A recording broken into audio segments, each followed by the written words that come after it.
Good morning, folks. It's Saturday. It's a beautiful, cloudy, rainy day.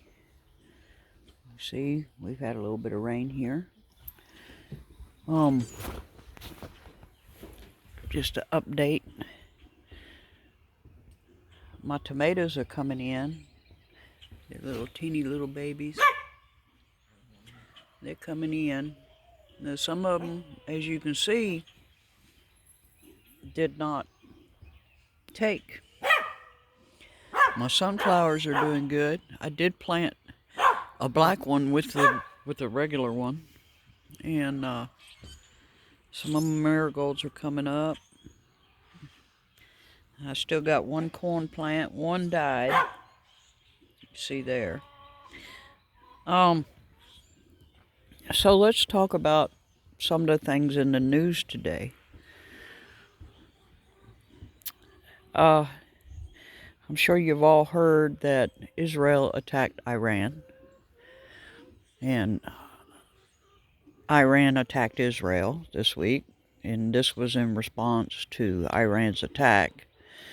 This morning there were explosions noted in, I believe, Iraq. So no one's claiming responsibility for that. But let's also talk about some things in the prepping community that people don't think about. Number one, glasses. As you can see, I broke my glasses and had to go and order another pair. Thing that got me through this week with this pair before I could get in to order another pair, in which I'll have to wait and see how long it takes for that pair to come in, was super glue. So some of the things in the prepper community, everybody talks about food, everybody talks about water, everybody talks about meds. Having a radio, a weather radio, NOAA, Duke, NOAA radio, so you can listen to the weather coming in and if the power goes out. I would highly recommend you get one that's either a crank radio or you have batteries on hand.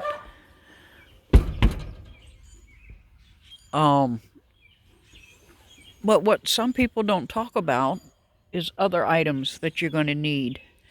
A good hammer, a good screwdriver, a good adjustable wrench. I've found that those three items have come in handy on a truck. I always have at least one or two hammers. I always have a pry bar, a cheater bar, as we call it. I always have a hammer. I always have wire cutters. I always have a Phillips head and a flathead screwdriver. These are always on hand on the truck. These should always be on hand at your house. A good adjustable wrench, okay? There's various sizes. You can have a small one, you can have a big one. Just depends on what you want to do. I would highly recommend that you get the heavy duty one. I've always found that Craftsman is a good brand, okay? It's lasted me forever, all right? Some of the other things that you might want to think about getting on hand: super glue, Gorilla Glue, flex tape, regular duct tape, regular Gorilla tape. I like Gorilla tape more than I like duct tape. Nails, screws, hinges, handles, locks. These won't deter a determined criminal, but it will make them a little bit harder for them to get into whatever you're trying to protect. Chain. Yes, chain. The reason for chain is you can take a chain, especially if it has a hook on it, or if you get one of the, U-bolts. You can take a chain, run it through the hub of your tire, U-bolt it, or lock it with a hook. And if it's a small enough chain, you get the regular size chain. You can use that as snow tires. That's a redneck way of doing it, but it has saved my ass multiple times. Okay, especially on an icy situation. Good boots. Always have at least 1 or 2 pair of boots. These are steel toe. The reason they're steel toes, I drive a truck, but you don't need steel toe if you're just around the farm. A good pair of snake boots. I say snake boots because if you're traveling through the woods, there are snakes out there in the woods, okay? Even here in my little backyard, I've run into snakes, okay? Now, for your area, you want to look up what snakes are venomous and what snakes are good, okay? I have 2 snakes here that I won't mess with. One is a black snake, or as we like to call them, king snake. It kills other snakes. I'm not going to mess with that snake. I'm going to leave that snake alone. It can eat all the mice and rats and other snakes that it wants to, okay? That one lives underneath my shed, okay?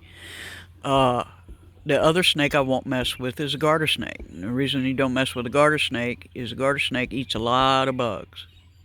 So you leave the garter snake alone, let it do its thing, and I have a garter snake that lives back over in this corner. Okay. Any other snake that I find on my property, it's going to end up being chicken feed.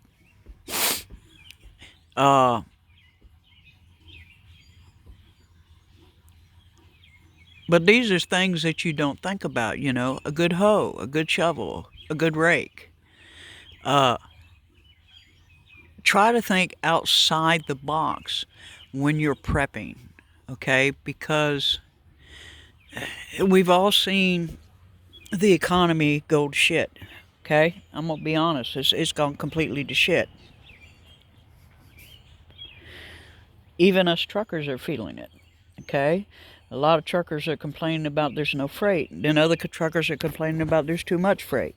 It all depends on what area of the country you're in and what you're hauling, okay? But when the economy gets this bad, as it is right now, freight doesn't move. So be aware of that. Truckers are being laid off. Companies are going under. I would highly advise every trucker out there to have at least $300 to $500 in your savings, just in case you get stranded somewhere. Especially if you're driving over the road. You know as well as I do that you have your entire household in that truck, and trying to get that stuff onto a bus to get home, which I've done, yeah, that's not conducive to a good trip, okay? Especially if you have pets, okay? So you're going to probably have to rent a rider truck or a car to get home, and that's going to be expensive. So you want $300 to $500 in savings just for that. That's a little trucker tip. I would highly recommend that everybody have $300 to $500 that they keep in savings just for emergencies. My emergency this week was I broke the frame of my glasses. Okay, so I had to go and get an eye exam and order a new pair of glasses, and that cost me roughly $350 just for that. Okay, so that savings that you have is there for emergencies. Now, of course, you have credit cards, but I would highly recommend that right now, like I'm doing, try and get those credit cards paid off, okay? The economy is going to crap, all right, in a handbasket, quickly. As always, try and shop deals. You can go to yard sales and find tools. You can go to garage sales and and find things that you need around your homestead or around your house. Okay, I went to a yard sale and found a whole box of screws. They were little 1-inch screws for $2, and it was like 60 of them in the box. A lot cheaper than what I would spend if I went up to Home Depot or Lowe's to buy that box. Um,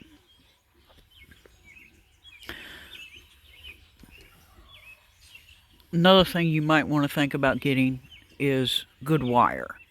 Okay, so you got your wire cutters. Now you want to get some flexible wire.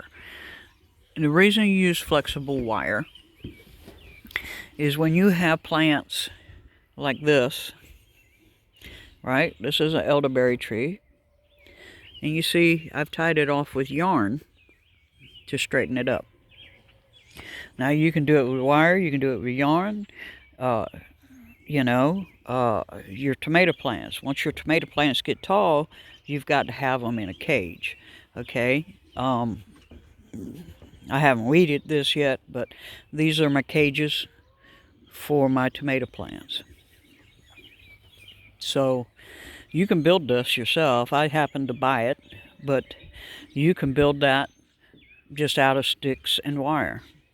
Okay, you don't need anything fancy at all. I mean, you can take tree limbs, chop off a tree limb, put a point to it, stick it in the ground, use a wire, boom, your tomato plant's tied up. I did that for a number of years before I saved up enough to buy my little tomato cages. And they're reusable. Seeds. Even though we're in planting season now, whenever you can, allow some of your fruit to go to seed, because you want to save those seeds. Seeds are getting absolutely expensive, and as you see here, I planted seeds and they didn't come up, and I had to replant from my seeds from last year. So, seeds. I don't know what's going on with the seeds, but I'm getting a fail rate of about 90% on the seeds that I have bought this year. So be aware of that. That is going on nowadays. I don't know what they're doing to the seeds. I don't know if they're just old seeds that were in the back and they're just too old. I have no idea. All I can tell you is my experience. Water catchment. You see here I have a pool. Now I use my pool to go swimming in the summertime. But a small pool like that will hold 250 to 500 gallons of water. Now you could take that water, run it through a good filter system, specifically one that has a chlorine remover, and it is drinkable.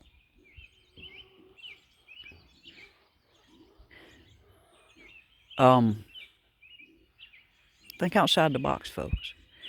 We're moving into times that it looks like possibly we're going to World War III. And if you read history, anytime we have a major war, World War I, World War II, the people suffered. They suffered because prices went up, jobs were lost, family members died, so we suffered, right? Be aware of that. Be prepared for that. That preparation is not only, hey, I got all kinds of food stockpiled. I got my garden beds going. I got my chickens going. I got the goats going. I'm good to go. No. If you're not mentally prepared for what's coming, having been in the military and having seen friends of mine pass away in front of me, nothing prepares you for that. Nothing. You have to mentally prepare yourself ahead of time for that possibility. And I say that because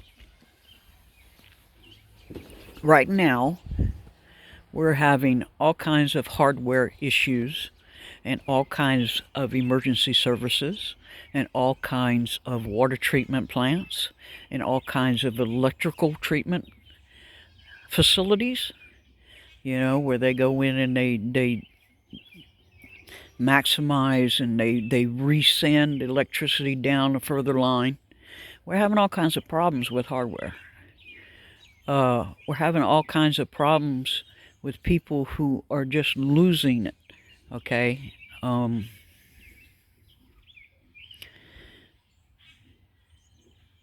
Mentally, you have to prepare yourself. But my main point of the video this morning is to tell you to think about some things that you wouldn't think about, okay? Extra PVC piping, extra tape on hand, extra glue on hand, extra vitamins on hand, okay? Tea, coffee. Lord have mercy, coffee is going to go out the roof because we've already seen this week where we've had major floodings down in Argentina and in Dubai. And those people are really, really hurting right now because they are not used to that kind of weather, okay? Please, if you can, pray for them, okay? But we're also seeing people starting to put themselves on this side or that side of an issue. And when I was in high school, we had what we called the debate team. And you would debate people civilly. We no longer have that in this country. Okay? We just don't. People no longer want to debate an issue civilly. They want to debate issues emotionally and physically. That's not how you solve an issue, okay? You debate an issue calmly and civilly, and even though you disagree on certain things, you finally come to an agreement that doesn't give either side more than the other side, but it does temporarily solve an issue. Now, do I think that this in the Middle East is ever going to be solved? No. The reason for that is because the people in the Middle East have both been raised with hate towards the other side. Absolute hate. And when you have absolute hate, you cannot come to common ground. So I do not think it will ever be solved until Jesus Christ comes back. Okay? I might disagree with people, but I am civil enough to come to common ground on issues. Like I said, in this country, unfortunately, United States, we do no longer have that because the children have been taught to view things from emotional standings. They haven't been taught to view things from a civil point and to logically assess things. They haven't been taught that. They've been taught to go with their emotions. So I would really highly recommend that you consider the fact that even if you can't stockpile a whole bunch of stuff, like let's say you live in an apartment, you can't stockpile a whole bunch of stuff, but you can have an extra pair of shoes, you can have some good clothing that will last you a good time. So you want heavy duty clothing, you want like heavy duty jeans, good sweatshirts, good jackets, good boots, because if it goes the way I think it's going to go, you're going to need boots. You're also going to need something for self-protection. Now, I'm not telling you to go out and buy a bang bang, but you are going to need some kind of self-protection, whether that be learning karate, kung fu, going to the Buddhist temple and learning Shaolin. You need some kind of protection. You need some way to protect yourself.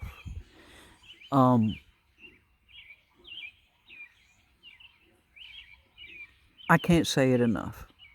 We've seen it in the news this week, how Europe and the Middle East are in chaos. Okay? We see it on our southern border. Absolute chaos. I say chaos because we have people coming across our border that are attacking federal agents as they come across. That's happened several times this week. It's not being talked about. We have people stealing trucks. There was an incident up in Pennsylvania where someone stole a big truck and ran it into the DMV. And the reason why he did it was because he was denied his commercial driver's license. Let's think about that. You were denied your commercial driver's license. So you steal a truck and you run it into the DMV. Now, the DMV, for those that don't know, is the Department of Motor Vehicles. That's where we go for our driver's licenses. So the act of civility is going away, and the acts of emotional responses is increasing.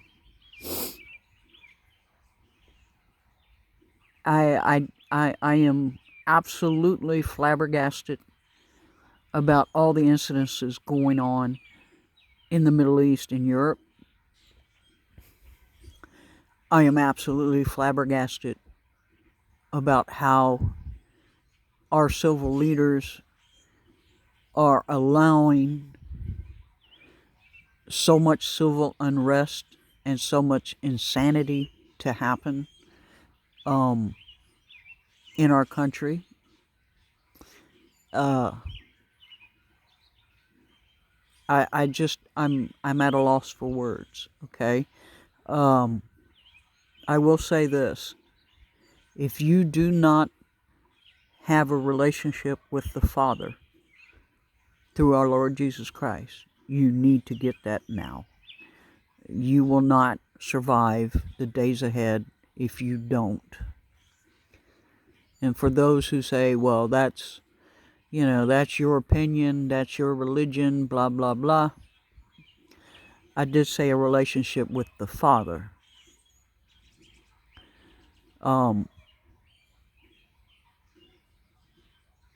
Just about every relationship on the planet, every religion on the planet serves the Creator in one way or the other. And I think that all this fanaticism has caused us to not see that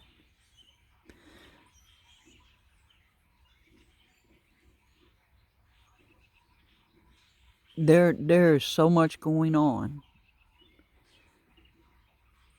that people are becoming terrified of leaving their homes.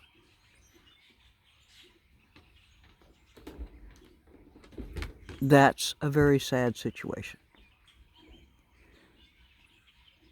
And if you don't have a rock to fall back on and give you strength in the days ahead, you're not going to make it.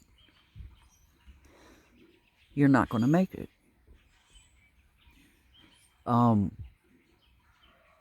That's sad to say, but that's the truth.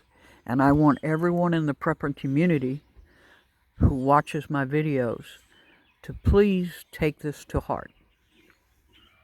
Please take this to heart, because I've heard a lot of preppers online talk about, well, we should go to war. We should go to war. I want you to please take this to heart. War is bloody. There's no honor in war. It doesn't matter if you're in the right or the wrong. You are fighting for your life. And the people beside you will die. And you might die. There is no honor in war. War goes against the very principles that the Creator gave us, which is to love your neighbor as yourself. It goes against it. Okay? I think that people have forgotten that. And this week has been very disturbing to me, because I love everyone. I try and love everyone. I try and speak to people as if they are me, and I try to treat people in situations, even when I'm angry about something, I try and realize and see their point of view. And that disturbs me, that we have countries that have decided that the only way to solve their issues is just to blow the other person away. That's never a way to solve anything. That's never the way to go.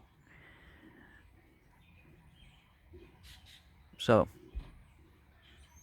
that's some of my thoughts this morning. I know I went a little bit philosophical on you. But I really think that with the times coming, that everyone needs to think about having things on hand in case the power goes out, in case war does come to U.S. soil. Because I think it's coming. And that's my opinion this morning. And I hope you have a blessed week. And I'm sitting out here enjoying the coolness and the quiet. And just reflecting on things. And sometimes we need to do that, right? But as always, prepare for your family, prepare for your situations, because my situation is not your situation, okay? How I do things is not how you would do things, okay? I admit that, okay? I'm wrong a lot, okay? I thought I got a good deal on seed. None of them came up. So, there you go. You know? Have a blessed week. And we'll talk at you next week. Bicycle.